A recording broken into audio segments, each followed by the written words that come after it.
तो last class में हम लोगों ने अग्निज शैल यानी आग्नेय चट्टान पढ़ी थी। आग्नेय चट्टान दो प्रकार से समझ सकते हैं, एक उत्पत्ति के आधार पर और दूसरा लावा के आधार पर, लावा की प्रवृत्ति के आधार पर। उत्पत्ति के आधार पर दो प्रकार के होते हैं, बहिर्क्षेपित और अंतःक्षेपित। बहिर्क्षेपित जो लावा सतह से बाहर निकल करके ठोस हो जाए, अंतःक्षेपित जो लावा सतह के अंदर ही ठंडा हो जाए, इतना फोर्स नहीं मिल पाया कि वो बाहर आकर के उत्पाद मचा सके।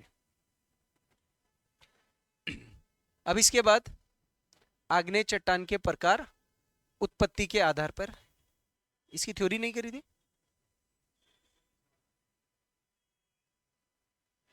अच्छा, यहां तक थ्योरी हो गई थी, ये फिर हमने समझी नहीं होंगी फिर अभी ना। अच्छा, मैंने डायग्राम से बताया था, एक डायग्राम बताया था ना अंदर बाहर वाला। देखो, एक डायग्राम नहीं करा था, देखो ये वाला डायग्राम देखते हैं, इस वाले डायग्राम को देखते हैं। सिंपल सी चीज है, देखो ये हमारी हो गई है सतह, ठीक है।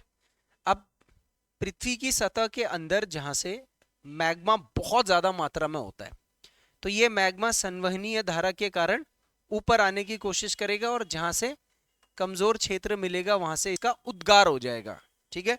जब लावा बाहर आता है, जैसी ही सतह से बाहर हो गया, तो इसको मैं क्या बोल दूंगा, लावा का उद्गार हो गया है, इरप्ट हो गया। अब ये जो लावा बाहर आएगा, ये धीरे धीरे क्या होता है, ठंडा होता है, ठीक है। जैसे ये ठंडा हो रहा है, ये ठंडा हो रहा है, ये ठंडा हो रहा है, तो ये ठंडा होकर के क्या हो रहा है, एक चट्टान का रूप धारण कर रहा है ना।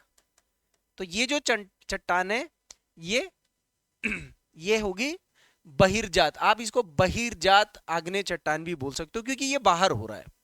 अब जैसे कई जगह पर लावा बाहर तो आ रहा है, लेकिन ये सतह से बाहर नहीं आया, अंदर ही ठंडा हो गया, अंदर ही ठंडा होकर के ठोस बन गया, इसको कहेंगे अंतर्जात। ये अंदर बन रहा है। तो कौन सा अंदर बन रहा है, कौन सा बाहर बन रहा है। अब इसके उदाहरण है, एक एक करके इसके उदाहरण भी हम लोग ले सकते हैं। जब हम यही चीज मैंने आपको बताया था ना, आग्नेय चट्टान का जो भी ये कॉन्सेप्ट हम लोग पढ़ रहे हैं, ये सारा कॉन्सेप्ट हमने आगे पढ़ना है। जब हम ज्वालामुखी पढ़ेंगे तो ज्वालामुखी में भी यही इसी टाइप के डायग्राम होंगे। तो ज्वालामुखी के अंदर के हिस्से सतह के जो होते हैं, उनको कई नामों से जाना जाता है, बैथोलिथ, लैकोलिथ, चैल्कोलिथ, फैल्कोलिथ, जहां से क्वेश्चन बनते हैं।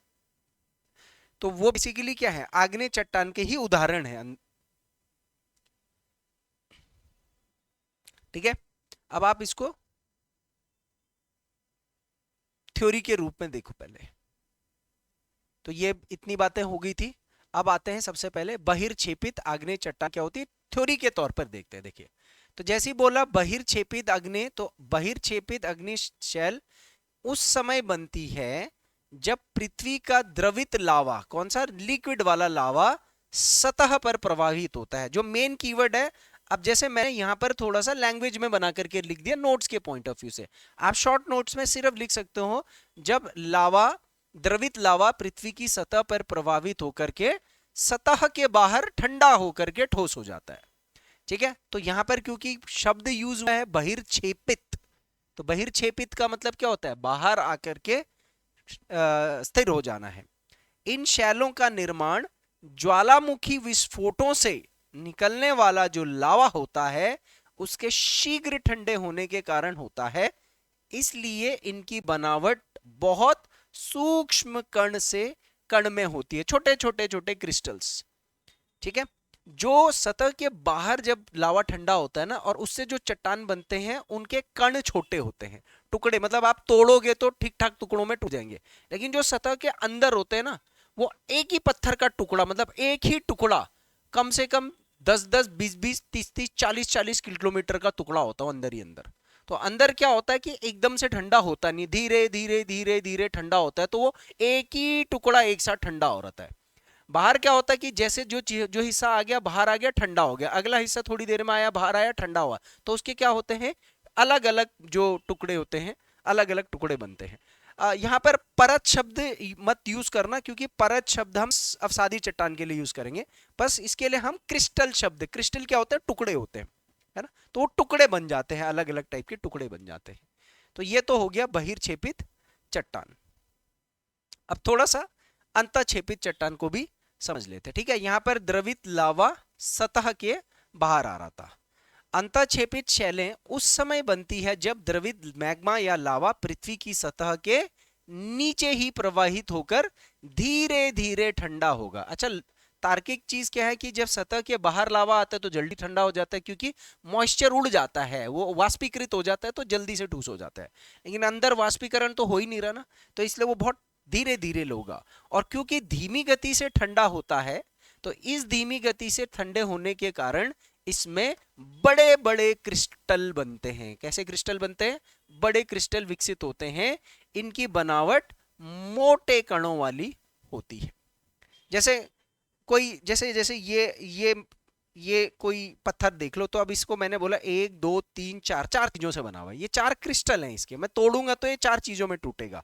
लेकिन समझ लो जैसे ये वाला टुकड़ा है, ये एक ही टुकड़ा है, इसको तोड़ूंगा तब भी नहीं टूटेगा क्योंकि ये एक है, क्योंकि ये क्या हुआ है, धीरे धीरे ठंडा होकर के एक बना है।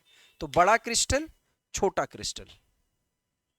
इसलिए सतह के जो पृथ्वी के अंदर की चीजें हैं ना, ये बहुत बड़े विशाल रूप में पृथ्वी की सतह के अंदर के जो आग्नेय चट्टान है।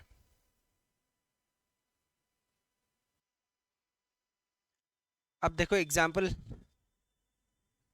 क्योंकि ये तो पीछे मेंस वेंस के लिए लिखने को भी आ जाते हैं इसको लेकर के ना, जो आपका जीएस पेपर 1 2 वगैरह होंगे, जैसे उत्तराखंड के जो पेपर होंगे मेंस में, उसमें से पूछ सकता है ये आग्नेय चट्टान या इतने प्रकार के होते उत्पत्ति के आधार पर। ठीक है, बट जो प्री होगा उसमें आपसे एग्जाम्पल पूछेगा, निम्न में से कौन सा बहिर्जात या बहिर्क्षेपित अंतर आग्नेय चट्टान है? तो सबसे पहले आएगा बेसाल्ट। अब इसका मतलब ये नहीं कि अगर हम ग्रेनाइट पढ़ेंगे तो वो अंदर ही बनेगा, बट बड़ी मात्रा में। तो हमारी जो सतह के बाहर ज्यादातर बेसाल्ट की चट्टानें हैं और सतह के अंदर ग्रेनाइट की चट्टानें, अगर मैं आग्नेय चट्टान का अस्तित्व अभी देखूंगा तो बेसाल्ट ये बहिर्क्षेपित है। एक होता है गैब्रो, ये दो हैं इंपॉर्टेंट। और सबसे इंपॉर्टेंट मैं आपको बता रहा हूं, जब कभी भी ग्रेन आग्नेय चट्टान से, चाहे मैं लावा के आधार पर पढ़ूं और या तो फिर मैं उत्पत्ति के आधार पर पढ़ूं कि कौन सा बाहर बन रहा है कौन सा अंदर बन रहा है, एग्जाम्पल दो ही मेन है। पहला हो गया बेसाल्ट और दूसरा हो गया ग्रेनाइट। जैसे कभी कभी आता है ना, निम्न में से कौन सा आग्नेय चट्टान है, उसमें अवसादी रूपांतरण भी दे देगा, तो दोनों में से कोई भी दे, ये दो इंपॉर्टेंट है। तो इसी तरीके से अगर और आपको बहिर्क्षेपित आग्नेय चट्टान के उदाहरण देखने, तो एक गैब्रो है, एक ऑब्सीडियन है, एंडेसाइट है, रायोलाइट है, और आंतरिक में ग्रेनाइट है, डायोराइट है, और प्लूटोनिक शैल। इसको पातालीय चट्टान भी बोल सकते हो आप,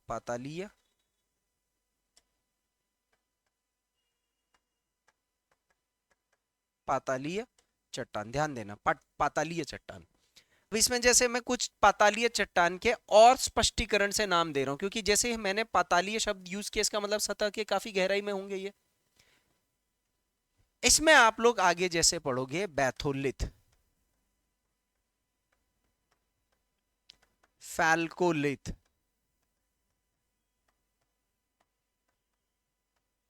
चैल्कोलिथ,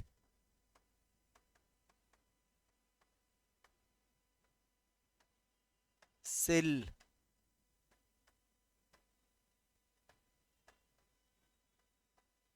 डाइक, ये कुछ उदाहरण हैं जो पातालीय चट्टानों के स्पष्ट नाम है। और ये जो स्पष्ट नाम है ये सारे आप पढ़ोगे जब मैं आपको ज्वालामुखी का चैप्टर पढ़ाऊंगा, और उसमें ज्वालामुखी के अंग के रूप में, उसके जो पार्ट्स हैं उसके रूप में। तो ये अभी थोड़ा सा आगे देख लेंगे, बट अभी तो क्योंकि आग्नेय चट्टान का एक लिंकिंग हो रहा है तो ध्यान देना। बाकी अगर सारे नहीं भी याद रहेंगे तो बेसाल्ट और ग्रेनाइट याद रखना, क्योंकि जो स्लाइड है वो मेरा यूपीएससी वाला स्लाइड है, तो उसमें मैंने ऑलमोस्ट सारी चीज़ें डाल रखी हैं, बट मैं आपको बताता जाऊंगा कि प्री में इतना भी कर लोगे तो सफिशिएंट है। ये मेरा वो मैप हो गया जिसमें अंदर जो ठोस हो रहा है तो अंतरक्षेपित, और बाहर जो हो रहा है तो बहिर्क्षेपित आग्नेय चट्टान। इस डायग्राम को आप एक बार ऐसे करके बना लेना। मैं इसको कंप्लीट कर देता हूँ इस डायग्राम को, ठीक है। ये हो गया हमारा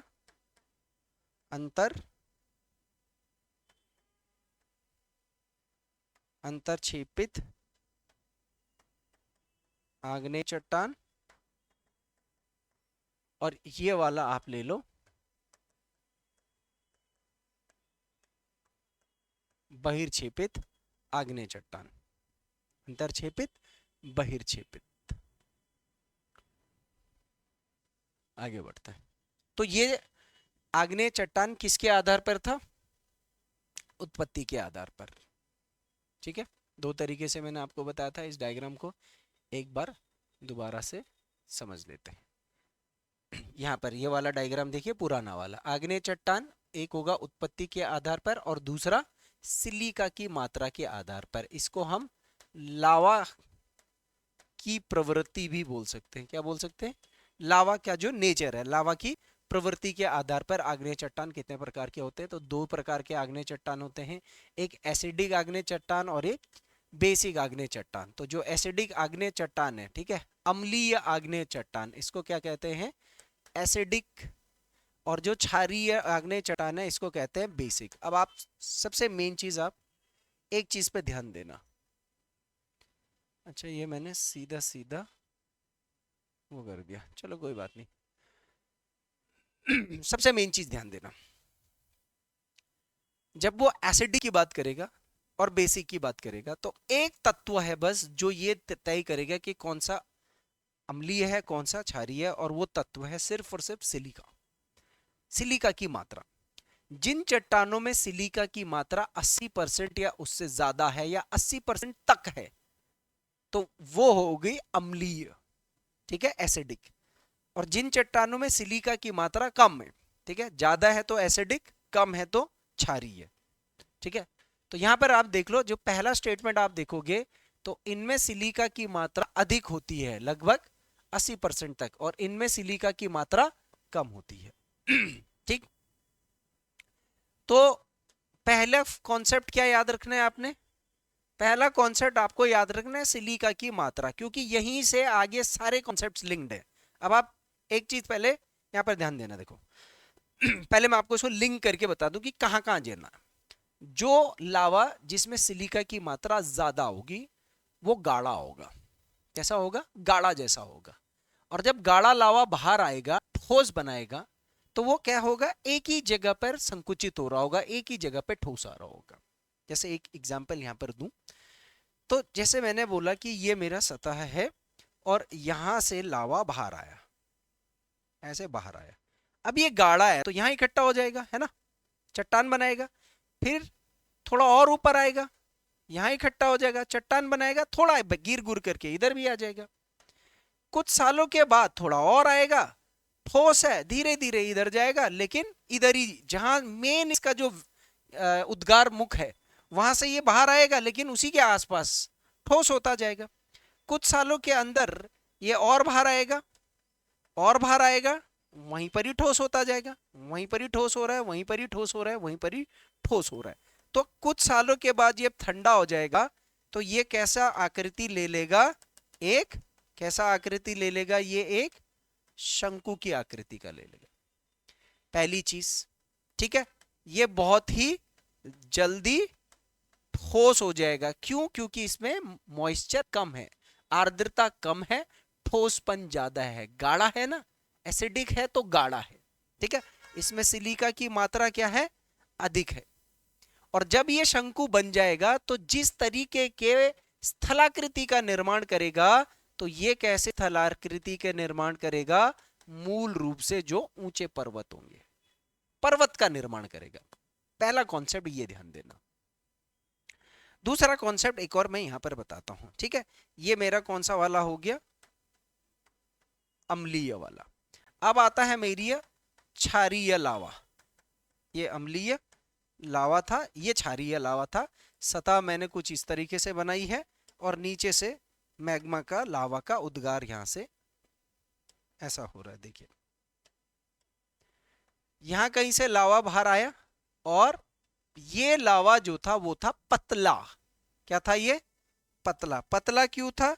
क्योंकि इसके अंदर क्या है, सिलिका की मात्रा कम है। सिलिका की मात्रा कम होने के कारण ये क्या होगा, पतला होगा। पतला होने का मतलब इसके अंदर आर्द्रता क्या होगी, अधिक होगी। ठीक है, ये जल्दी ठोस होगा।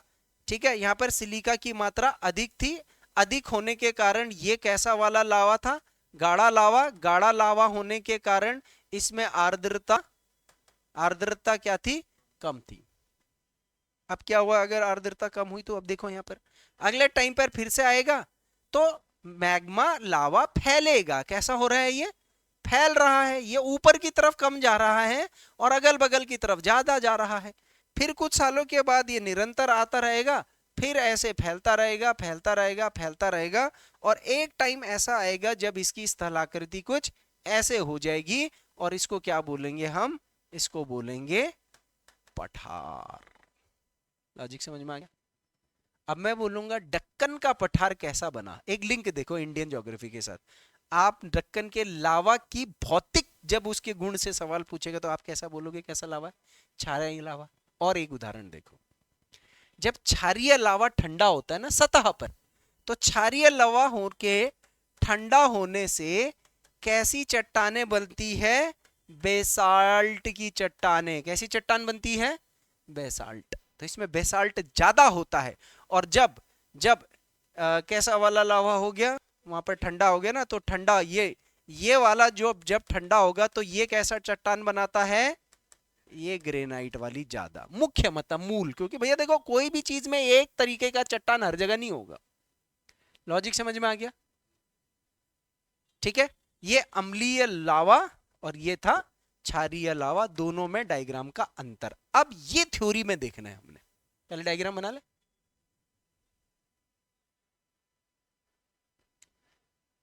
तो ऊंचे ऊंचे खुरदुरे शंकुनुमा कम चौड़ाई और अधिक ऊंचाई वाले जो स्थल आकृतियां हैं वो अम्लीय लावा से बनते हैं।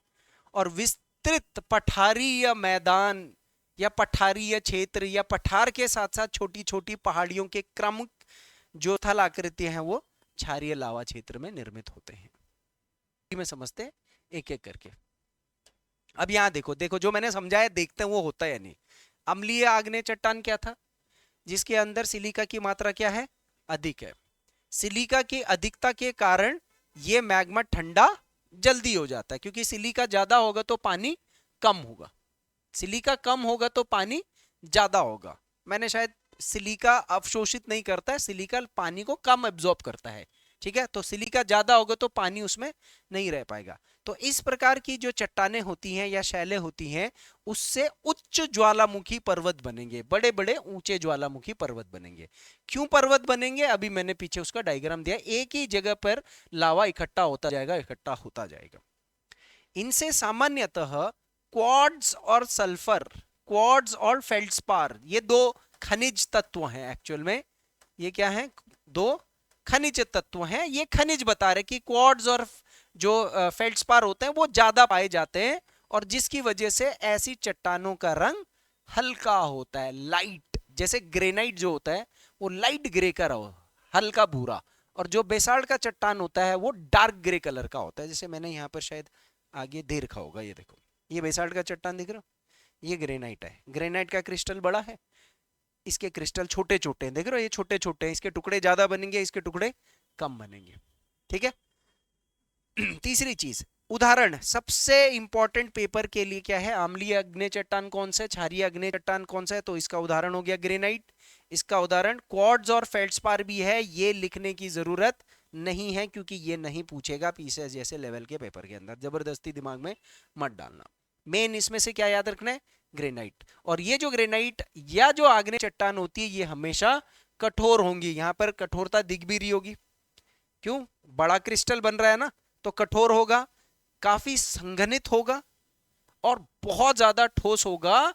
और ऐसा जो चट्टान है वह अपक्षय के प्रति अत्यधिक प्रतिरोधी होगा। इजीली देखो, अपक्षय तो सब होंगे लेकिन इजीली अपक्षयकरण नहीं होगा। आसानी से ताप, दाब और मौसम का इस पर प्रभाव नहीं पड़ेगा, जिससे कि इसकी परतें आसानी से चूरा नहीं बनेंगी।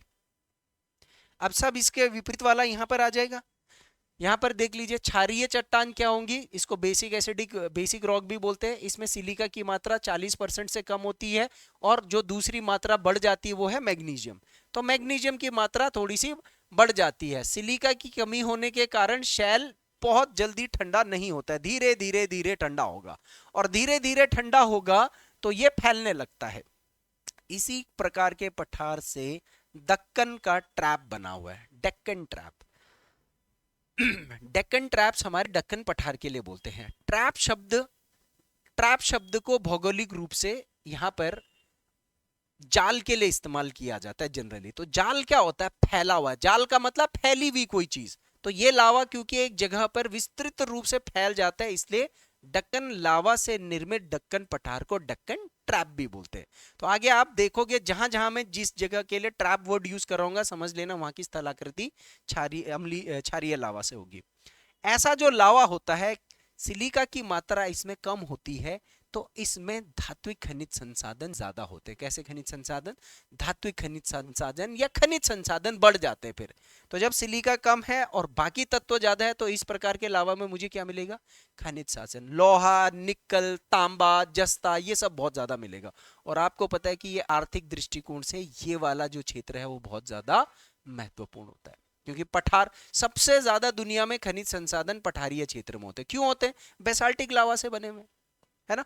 तो भारी होता है, जिसके इनमें भारी तत्वों की उपस्थिति के कारण इनका रंग कैसा होता है, गहरा होता है, डार्क होता है। ठीक है, ये डार्क कलर हो गए हैं, और यहां पर मैंने लिखा होगा ये लाइट कलर होते हैं।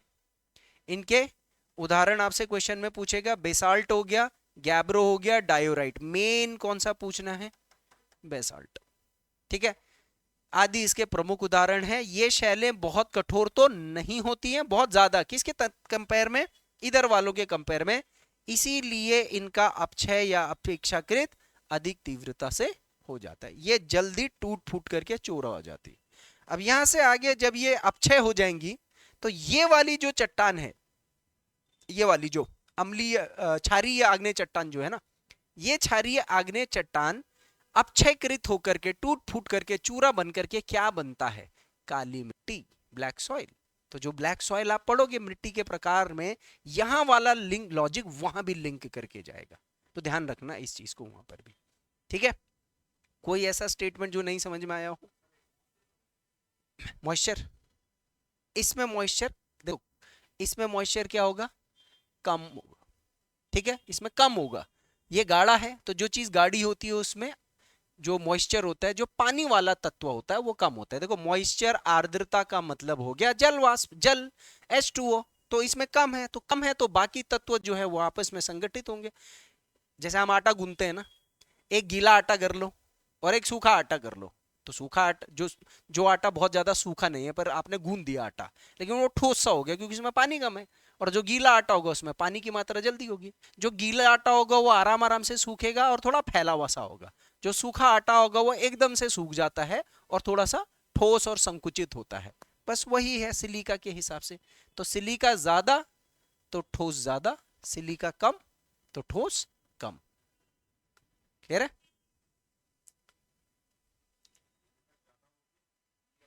हाँ, एसिडिक में सिलिका ज्यादा होगी। हाँ, है ना, सिलिका ज्यादा, आर्द्रता कम, जल्दी ठोस हो जाएगा। और क्षारीय के अंदर सिलिका कम, आर्द्रता ज्यादा, लेट में होगा, आराम आराम से।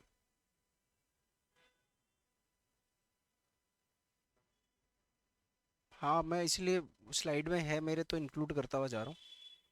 आगे आगे मतलब रेलेवेंट है सारा। ठीक है, अब एक एग्जाम्पल और देखते हैं।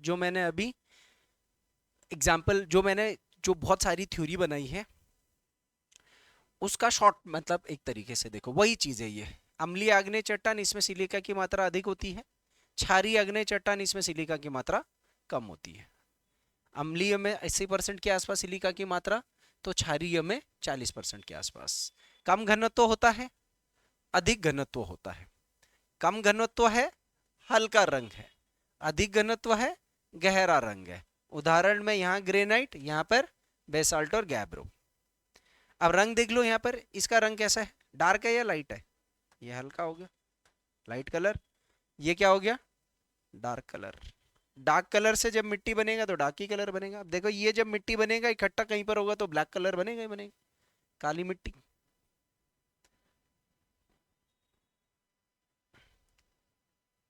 तो ये थी आपकी आग्नेय चट्टानें। दोनों तरीके से मैंने आपको इसको क्लियर, सारे कीवर्ड मुख्य रूप से शब्द सब कुछ पता होना चाहिए। अम्लीय, क्षारीय, अंतरक्षेपित, बहिर्क्षेपित, ग्रेनाइट, गैब्रो, बैसाल्ट, ये सब कीवर्ड ही तो है, शब्द है, इस्तेमाल करना पड़ेगा। अब आप जो उत्तराखंड में हम लोगों ने जब पढ़ रखा है कि ये भौगोलिक उत्पत्ति वगैरह, तो उसमें हमने महान हिमालय के, लघु हिमालय, उसमें मैंने चट्टानें भी लिखवा रखी हैं कि कौन से किस में किस तरीके की चट्टानें हैं।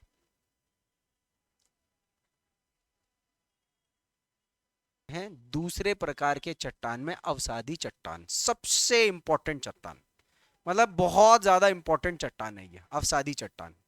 और उत्तराखंड के परिप्रेक्ष्य में तो वैसे भी इंपॉर्टेंट है। क्यों इंपॉर्टेंट है आपको आगे पता लगता रहेगा धीरे। तो नाम ही है इसकी अवसादी शैल या चट्टान। अवसादी, तो ये शब्द निकला हुआ है किससे? अवसाद से। अवसाद का मतलब क्या होता है? अवसाद का मतलब होता है टुकड़े, ठीक है, टुकड़े। जब कोई पत्थर टूट फूट जाता है किसी भी कारणवश, जो कि टूटने के कई कारण है, अपरदन है, अपक्षय है, तो टूट फूट करके क्या बन जाता है? चूरा बन जाता है। और वो चूरा फिर क्या होता है कि वो किसी एक जगह पर संकुचित होता रहता है, संघनित होता रहता है, चिपकता रहता है वो चूरे आपस में। धीरे धीरे समय, ताप, दाब, कई प्रक्रियाओं से उसमें परत दर परत विकसित होती जाती है। और जैसे जैसे एक के ऊपर एक परत बढ़ती जाएगी तो नीचे की परत ठोस और संकुचित होती जाएगी और चट्टान का रूप धारण कर लेगी। एक समय ऐसा आएगा जब अनेक परतों के निर्माण के बाद एक क्षेत्र उसका पूर्ण रूप से चट्टान में परिवर्तित हो जाएगा। तो ऐसी चट्टानों को अवसादी चट्टान कहते हैं, क्योंकि इनका स्रोत अवसाद है। अग्नि चट्टान का स्रोत क्या था? आग, लावा, वो उससे बन रहा था ना। ये किससे बन रहा है? पहले ही से बना कोई चट्टान, उसके चूरे हुए और वो अवसादी में कन्वर्ट हो गया। ये एक प्रक्रिया से होकर के गुजरता है। तो इसका प्रोसेस क्या होता है वो पूरा का पूरा प्रोसेस समझना है। अब आप यहां पर देखो, ये पूरा का पूरा एक पहाड़ है। इस पहाड़ में आपको ये मिट्टी जैसी परत दिख रही होगी, है ना? मगर ये है क्या चीज? दरअसल चट्टान है। ये देखो, ये चट्टान बनने में कई साल लगे होंगे, जब इसके अंदर परतें इस तरीके से विकसित हुई होंगी। साफ देखी जा सकती है परतों में ये चट्टान है। आग्नेय चट्टान परतों में नहीं थी, ये चट्टान परतों में होती, इसलिए इसको परतदार चट्टान भी कहते हैं। अंग्रेजी में इसको सेडिमेंट्री रॉक कहते हैं। सेडिमेंट्री एक लैटिन शब्द है जिसका मतलब सेडिमेंटम होता है। सेडिमेंटम का मतलब कहीं पर जाकर के स्थिर हो जाना, सेटल हो जाना। और स्थिर क्या होगा? जो विखंडित चट्टानों के टुकड़े होंगे वो कहीं ना कहीं तो अटकेंगे ही ना, कहीं ना कहीं तो रुकेंगे ना। जब तक वो स्थिर नहीं होंगे उसके ऊपर दूसरा कैसे आएगा, और वो उसके ऊपर तीसरा कैसा आएगा, चौथा कैसे आएगा, जब तक वो स्थिर नहीं होगा। तो स्थिर, स्थिरता, उसको कहते हैं सेडिमेंट्री। ठीक है, तो ये जो शब्द है सेडिमेंट्री, ये लैटिन शब्द सेडिमेंटम से बना हुआ है, जिसका अर्थ होता है किसी भी जगह पर स्थिर होना, सेटल होना, जमा हो जाना, जमाव हो जाना, या तकनीकी रूप से अवसादन। सेडिमेंटम शब्द को मैंने हिंदी में लिखा हुआ है अवसादन।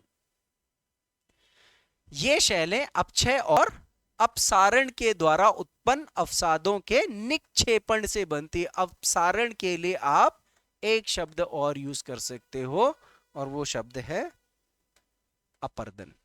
ठीक है, अपक्षय या अपर्दन से, यानी कि जल, वायु, हिमानी, ग्लेशियर, जो ग्लेशियर है, ये सब किसी चट्टान पर प्रहार करेंगे किसी तरीके का, और उसको निरंतर टूट फूट करके तोड़ रहे होंगे। ये प्रहार भी कर रहे होंगे और उसको प्रवाहित भी कर रहे होंगे। प्रवाह और प्रहार दो अलग शब्द है। देखा, प्रहार करना मतलब जीवन टक्कर मार के तोड़ना, और प्रवाहित का मतलब अपने साथ बहा करके ले जाना। और जहां पर वो बल कमजोर हो जाएगा, पानी कमजोर हो जाएगा, हिमानी कमजोर हो जाएगा, वायु कमजोर हो जाएगी, वहां जाकर के वो क्या हो जाएंगे, उनका जमाव शुरू हो जाएगा। तो यहाँ पर बहिर्जात बल की बहुत आवश्यकता होती है। जो अवसाद होंगे, इन अवसादों के निक्षेपण के बाद क्या होगा, संघनन होगा, आपस में वो चिपकेंगे। यहाँ पर संघनन वो नहीं है, वो ना संघनन होगा, और संघनन के कारण ये शैल निर्मित होंगे। इन शैलों में क्या पाई जाती है, परत, और क्योंकि इनमें परत पाई जाती है तो इनके बीच में जीवाश्म भी पाए जाते हैं। ज्यादातर देखो ये जो चट्टानें होती हैं ये नदियों में बनते हैं, नदियां महासागरों के किनारों में, क्योंकि सारी नदियां अवसाद लेकर के कहाँ जा रही हैं, समुद्र और महासागरों में, और वो महासागरों के नितल पर वो अवसाद जमा हो रहा, तो वहां पर जीव जंतु, मछलियां और समुद्री जीव और समुद्री वनस्पति भी है। वो वनस्पति इसके अंदर दबती रहती है, नहीं वाले दबती रहती है, नहीं वाले, और धीरे धीरे करके उन वनस्पतियों के बीच में ये जीव जंतु जीवाश्म बन जाते हैं। और अगर ये जीवाश्म बन गए तो इन जगहों पर क्या पाया जाएगा, कोयला या तेल। अब समझ रहे हो कोयला तेल कैसे बन रहा है, उसका लॉजिक यहां से है, जबकि बहुत अच्छे से मैं आगे बताऊंगा ये चीज, लेकिन एक एक चीज लिंक करके ले जानी। ये शैलें पृथ्वी की सतह पर सबसे ज्यादा पाई जाती। एक क्वेश्चन आपसे पूछेगा, पृथ्वी की सतह बोला उसने, अंदर नहीं बोला। अंदर तो आग्नेय चट्टान सबसे ज्यादा मिलेगा ना मुझे, सतह पर हमको लगता है आग्नेय चट्टान ज्यादा होगा, क्योंकि लावा वावा आकर के ये स्थल, नहीं, ये सब सेडिमेंट्री रॉक है। ये सब नदियां, छोटे छोटी चीजें जब लावा से थोड़ा थोड़े हिस्से बनोगे ना, उनके अवसादों से निर्मित हो रखे। तो सतह पर सबसे ज्यादा कौन सी चट्टान है, अवसादी चट्टान। 75% पृथ्वी की सतह पर अवसादी चट्टान है, ये फैक्ट याद रखना है। इनमें छिद्र होते हैं, क्योंकि परत होगी, छिद्र होंगे, तो सामान्यतः छिद्रदार होती हैं, संवहनीय होती हैं, अर्थात इनमें द्रव्य या द्रवित पदार्थ आराम से अंदर गुजर सकता है। ठीक है, ये कोई भी लिक्विड चीज इनके अंदर से इजीली अंदर तक जा सकता है। आग्नेय चट्टान के अंदर आसान नहीं जा सकता, क्योंकि वो कण में बने हुए क्रिस्टल के रूप में, तो उनमें छिद्र नहीं है, दरारें नहीं है, परत नहीं है। इसी तरीके से जब मेटामॉर्फिक रॉक आएगा तो वहां भी छिद्र नहीं है, दरार नहीं है, परत नहीं है, तो वहां भी नहीं होगा, मगर इनमें हो सकता है। तो ये होगी आपकी अवसादी शैल। अब जो मैंने थोड़ा सा मौखिक रूप से आपको पूरा सिस्टम जो बताया है कि ये कैसे बनता है, इसको आगे थोड़ा डायग्राम में देखते हैं। आप इतना लिख लो पहले, ना ना प्लेटों का इनसे अभी कोई लेना देना नहीं, मत समझो अभी, बस आप एक ऐसा कोई प्रोसेस समझो कि जो ये अवसादी चट्टानें हैं, जैसे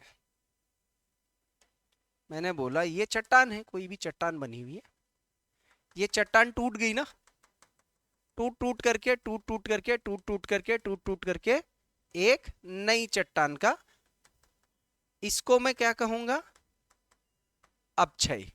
अपक्षय टूटना, मूल चट्टान कोई होगी, देखो पहले ही से देखो, अवसादी चट्टान जो होगी वो हमारी आग्नेय चट्टान के बाद ही बनी होंगी, ये पहले नहीं बनी होंगी। पृथ्वी जब बन रही थी सबसे पहली चट्टान आग्नेय ही बनी थी, तो कोई पहली से चट्टान टूटेगी, टूट करके वो क्या होगी, उनके जो भी अवसाद होंगे उनका क्या होगा, निक्षेपण होगा।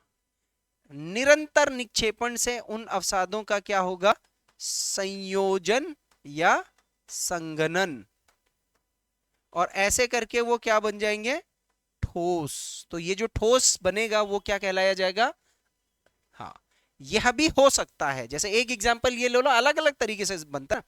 यह भी हो सकता है कि यहां पर एक मूल चट्टान है, ठीक है, अब इस पर क्या हो रहा है कि यहां से पानी गुजर रहा है, जल इसको अपर्दन कर रहा है। अपर्दन का मतलब क्या होता है, अपर्दन कर रहा है, घिस रहा है, और घिस करके क्या बना रहा है, ये अवसाद बना रहा है, सेडिमेंट्स बना रहा है।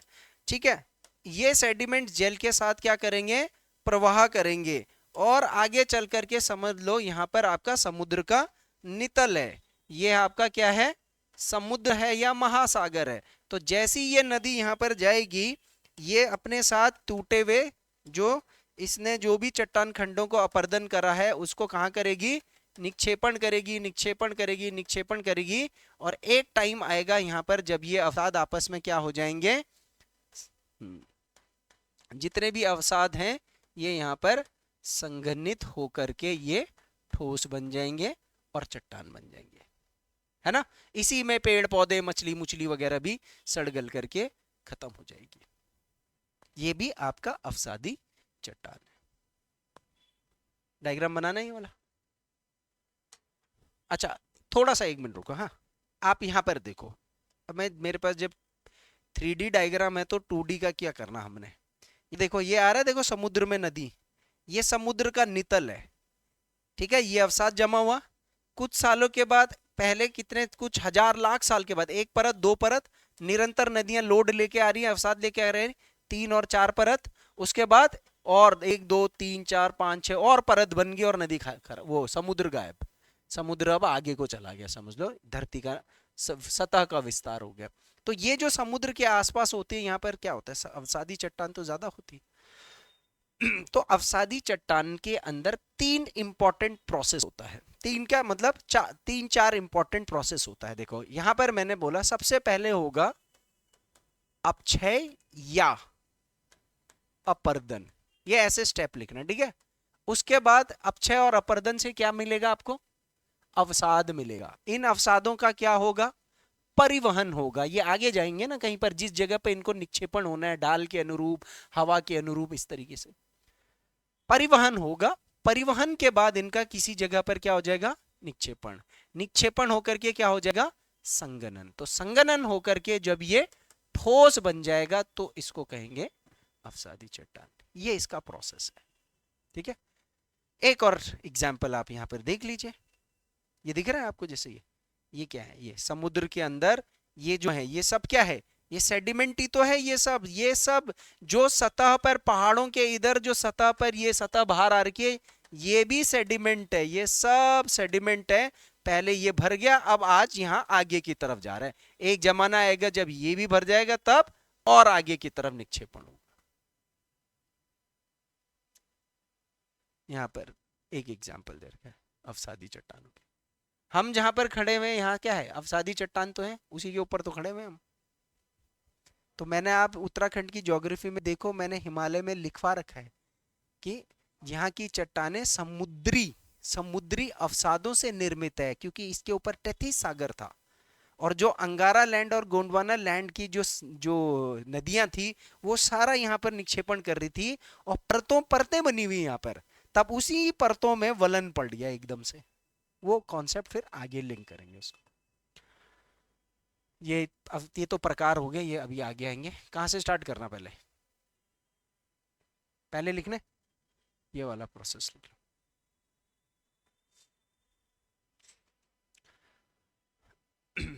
अब इसके आगे बढ़ते हैं। अब आता है अवसादी चट्टानों के प्रकार। 2 तरीके से हम अवसादी चट्टानों का प्रकार पढ़ सकते हो, ठीक है। अब क्योंकि भौतिक भूगोल है, तो भौतिकी के आधार पर मैं ये वाला प्रकार है ना, जो परिवहन कारक के अनुसार, यानी ट्रांसपोर्टिंग एजेंट, कौन परिवहन करके निक्षेपण कर रहा है, तो उसके हिसाब से भी कई बार हम अवसादी चट्टानों का वर्गीकरण करते हैं। डेप्थ वाली चीज है, तो यहाँ नाम बस कीवर्ड दिमाग में डाल लेना, लिखने के लिए कहीं पर यूज हो गया तो ठीक है, बट क्वेश्चन बनेंगे प्रीवरी में। यहाँ से मतलब यहाँ चट्टानों के उदाहरण है, जैसे हमने ग्रेनाइट, बेसाल्ट, गैब्रो और एंडेसाइट, रायोलाइट, वो सब जो करा था वो, तो इसी तरीके से हाँ यहाँ पर। तो ये हमने पढ़ना है अवसादों के स्वरूप के अनुसार। अवसाद किस प्रक्रिया से संघनित हुए हैं, समझ रहे हो, किस प्रकार से वो सीमेंट हुआ है। सीमेंटेड मतलब चिपके हैं आपस में, तो हमने चिपक करके कैसे वो पत्थर बनाया, वो ध्यान देना है। तो इसके हिसाब से 3 तरीके के अवसादी चट्टान होते हैं। एक होता है यांत्रिक। यांत्रिक चट्टानें जो होती हैं वो होती है ताप और दाब, जैसे चिपक चिपक के टेम्परेचर या प्रेशर से वो एक पत्थर बन गया। दूसरा होता है रासायनिक। एक चट्टानों के अवसाद किसी दूसरे चट्टानों के अवसाद, या फिर पानी के संपर्क में, हवा के संपर्क में, क्योंकि उसमें भी ऑक्सीजन होता है, कार्बन डाइऑक्साइड होता है, ये सब होता है, तो इसके साथ उनके तत्व आपस में रिएक्ट करेंगे, और रिएक्ट करके फिर एक नए प्रकार का चट्टान या केमिकल फॉर्मूला बन गया उसमें, और ठोस भी होते रहे और नया कुछ संरचना बना। तो ऐसी चट्टानों को बोलेंगे हम रासायनिक युक्त या रासायनिक रूप से निर्मित अवसादी चट्टान। और तीसरा आएगा हमारा जैविक अवसादी चट्टानें, जिसके अंदर जीव जंतु अवसादी चट्टानों के निर्माण में भाग ले रहे होंगे। मतलब या तो जीव जंतुओं के द्वारा बनाया जा रहा होगा या जीव जंतु भी उन चट्टानों का हिस्सा बन जाएंगे। तो जैसे मैं कोयला बोलूंगा तो कोयला किससे बनता है? जीव जंतु के अवशेष से ही तो बनता है ना? हाँ, पेड़ वेड़ वगैरह ये सभी तो होता है, और भी तत्व होते हैं, लेकिन मुख्य तत्व। तो यांत्रिक रूप से जो चट्टानें बनती हैं, इनमें सबसे पहले आएगा बलुआ पत्थर, सैंडस्टोन जिसे हम कहते हैं, बहुत कॉमन है ये, ठीक है। उसके बाद दूसरा पत्थर आता है कॉन्ग्लोमेरेट। कॉन्ग्लोमेरेट को कंकरीली शैल भी बोलते हैं अंग्रेजी में, कॉन्ग्लोमेरेट। तीसरा हो गया क्ले, चिकनी मिट्टी जिसे हम कहते हैं। तो मिट्टी शैल या चिकनी मिट्टी वाली जो शैल होती है, क्ले भी एक पत्थर होता है, ठीक है। और शेल, चौथा हो गया शेल। शेल का पत्थर भी क्ले के जैसा होता है, स्लेटी स्लेटी से रंग का होता है, शेल। और लोएस। तो यहां पर जो मेन एग्जांपल आपके लिए आएगा वो आएगा बलुआ पत्थर। क्या आएगा? बलुआ पत्थर। और मैं आपको बता रहा हूं पेपर में इनमें से पूछेगा भी नहीं कि इनमें से कौन सा यांत्रिक है कौन सा रासायनिक है। हाँ, जैविक वाला पूछेगा बस, क्योंकि जैविक इसलिए पूछेगा क्योंकि मुझे कोयले वोयले के लिए चाहिए मुझे, तो कोयले वाले का जैविक पूछेगा, बाकी यांत्रिक वो नहीं पूछेगा। बट हाँ, क्योंकि मैं एग्जाम्पल ज्यादा से ज्यादा बता पाऊं इसलिए मैं आपको उदाहरण दे रहा हूं। रासायनिक युक्त जो चट्टानें बनेंगी उसमें से जिप्सम, जिप्सम बहुत ज्यादा इंपॉर्टेंट है क्योंकि इसके अंदर चूना पत्थर की मात्रा होती है थोड़ी बहुत। उसके बाद एक शिलाखार पत्थर जिसको सॉल्ट रॉक कहते हैं, जो आपका सेंधा नमक का पत्थर होता है ना, तो वो सॉल्ट रॉक, सेंधा नमक से नमक क्या है? पत्थर ही तो है। तीसरे आता है शोरा। शोरा को अंग्रेजी में सॉल्ट पीटरे कहते हैं, ये भी एक नमक युक्त पत्थर होता है। यहां पर से आप इंपॉर्टेंट याद रखोगे जिप्सम। देखो मैंने लिस्ट में बता रखा है सारा, क्योंकि कभी कभी देखो कॉन्ग्लोमेरेट भी पूछ लेता है वो, कुछ प्री के उसमें कुछ भरोसा नहीं है कौन सा पूछेगा कि इनमें से कौन सा अवसादी आग्नेय या रूपांतरित है। मोस्ट कॉमन तो यही है ना। या अब हो सकता है डिफिकल्ट क्वेश्चन बनाएगा तो बोलेगा इनमें से कौन कौन सा अवसादी है या कौन कौन सा, तो उसके लिए याद रखना है। तो जो मैं गोला मार रहा हूं ये आप भी अंडर वो कर लेना कि रिवीजन के टाइम पर इसको मैं ध्यान दूंगी, ये तो याद रखना ही है। और जैविक अवसादी चट्टान जो है इसमें आता है चूना पत्थर, ये बहुत ज्यादा इंपॉर्टेंट है। चूना पत्थर का मतलब लाइमस्टोन, ये तो वैसे भी इंपॉर्टेंट है। डोलोमाइट, ये भी बहुत ज्यादा इंपॉर्टेंट है। कोयला इंपॉर्टेंट है। पीट इंपॉर्टेंट है। चौक, चौक ये भी इंपॉर्टेंट है, ठीक है। और लिग्नाइट, ये तो यहां पर जो भी हैं सारे इंपॉर्टेंट है, सारे। चौक भी आप यूज करते हो, लिग्नाइट भी क्योंकि जो पीट, लिग्नाइट, बिटुमिनस, एंथ्रासाइट, ये चार कोयले के प्रकार होते हैं। हालांकि मैंने यहाँ पर कोयला अलग लिखा हुआ है, पीट अलग लिखना है, पर हैं ये कोयले के प्रकार ही। तो वो सब मैं आगे अंतर क्या है वो तो आगे बताऊंगा ना, पीट क्या होता है, लिग्नाइट क्या होता है, एंथ्रासाइट क्या होता है, बिटुमिनस क्या होता है, सब। जिसमें कार्बन की मात्रा किसमें कितना है, अभी कौन सा कितना संघनित हुआ है, कितना कच्चा है, कितना पक गया है, उसके हिसाब से इनमें वर्गीकरण होता है, ठीक है। तो अब देखा जाए तो कितने पत्थर हो गए? 1 2 3 4 5 6 7 8, 8 मोस्ट इंपॉर्टेंट, सबसे ज्यादा इंपॉर्टेंट ये। और क्ले, क्ले भी इंपॉर्टेंट है क्योंकि क्ले पत्थर पूछ लेता है। 8 9, ठीक है। यहां पर एक शब्द और इस्तेमाल कर रखा है, लोस। ये लोस नहीं है, ये एक्चुअल में लोएस है। क्या है ये? लोएस। इसको भी अंडरलाइन करके इंपॉर्टेंट लिख लेना, और नहीं भी करोगे तो कोई दिक्कत नहीं है। यहां से आगे आप इस लोएस के बारे में 10 बार पढ़ना है हमने। लोएस क्या होता है, लोएस का पठार, लोएस का मैदान, लोएस थलाकृति, ये सब आगे बहुत आने वाला है। तो लोएस भी जो होता है वो, लोएस क्या होता है एक्चुअल में, जब हवा एक जगह से हवा मिट्टी उड़ा करके दूसरी जगह निक्षेपित कर देती है ना, तो वो जो दूसरी जगह हवा से द्वारा निक्षेपित मिट्टी की जो चट्टान बनती है वो लोएस है, बस, ठीक है। तो यांत्रिकी तो है ना, यांत्रिक क्योंकि क्या है, इसको कौन मैकेनिकल एनर्जी ले गया ना, काइनेटिक एनर्जी, हवा काइनेटिक एनर्जी से उस अवसाद को दूसरी जगह पे ले गया। तो एक तो ये हो गया। इसके अलावा हम इन्हीं चट्टानों को, जो ये चट्टानें हैं, इन्हीं को एक और तरीके से वर्गीकृत कर सकते हैं कि इन चट्टानों का परिवहन किसके द्वारा किया गया है। कुछ जल जनित शैलें होंगी जिसमें जल के जो मुख्य मुख्य तत्व होते हैं, जैसे समुद्री जल, समुद्र की लहरें, उनसे भी तो निक्षेपण होता है लहरों से। झील, झील के अंदर भी बनता है, झील के दबाव से चट्टानें बनती। और नदी, क्योंकि नदी बहेगी तो अवसादों को लेके जाएगी और कहीं पर जमा कर देगी। तो झील समुद्री शैल, झील जनित, आगे मैंने यहाँ एग्जाम्पल में जैसे ये दिखा रखे हैं झील समुद्री वालों के, नदी जनित। और अगर वायु वाली है तो लोएस, तो ये मैंने वहां भी लिखवा रखा है यहाँ, तो वायु द्वारा निर्मित अवसादी चट्टान कौन सी होती है, लोएस। और हिमनद, ग्लेशियर से जो अवसादी चट्टान, क्योंकि जैसे ग्लेशियर आया और ऊपर से मलबा लेकर के आता है तो धीरे धीरे ग्लेशियर तो पिघल जाता है, उसके बाद मलबा निक्षेपित करता है, तो उसमें जैसा स्थल आकृति होता है, जैसा चट्टान का प्रवृत्ति होता है, उसके हिसाब से ग्लेशियर के द्वारा निर्मित अवसादों को अलग अलग नाम दिए हैं। तो ये हम आगे स्थलाकृति में भी पढ़ेंगे। तो इसमें जैसे अंग्रेजी में टिल हो गया, मोरेन हो गया। टिल जो होता है इसमें मोटे मोटे अवसाद होते हैं, जैसे ग्लेशियर ऊपर से जब शुरुआत में जमा करता है ना जो मोटे मोटे अवसाद, उससे टिल बोलते हैं। और जैसे वो थोड़ा नीचे आ जाता है तलहट्टी पर और फैलने लग जाता है तो उसको मोरेन कहते हैं। ये आपने दोबारा पढ़ना है, ठीक है। यहाँ पर देख लो, ये ग्लेशियर आया, ये देख रहे हो ये मोटे मोटे अवसाद, तो ये हिमानी हो गया, ठीक है। नदी द्वारा में ये इमेज ठीक नहीं आ रखी है, नदी अवसाद ऐसे नहीं होता है। झील दिख रहे हो ये, तो झील के आसपास भी यहाँ पर दिख रही है कुछ अवसादी चट्टान, ये हो गया। और ये लोवेस है, ये सूखे रेगिस्तानी इलाकों में हवा उड़ा करके बनाती है। इसके बाद आएगा हमारा रूपांतरित चट्टान, इसकी थ्योरी हम कर लेते हैं, उसके बाद इसको कल कंटिन्यू करेंगे।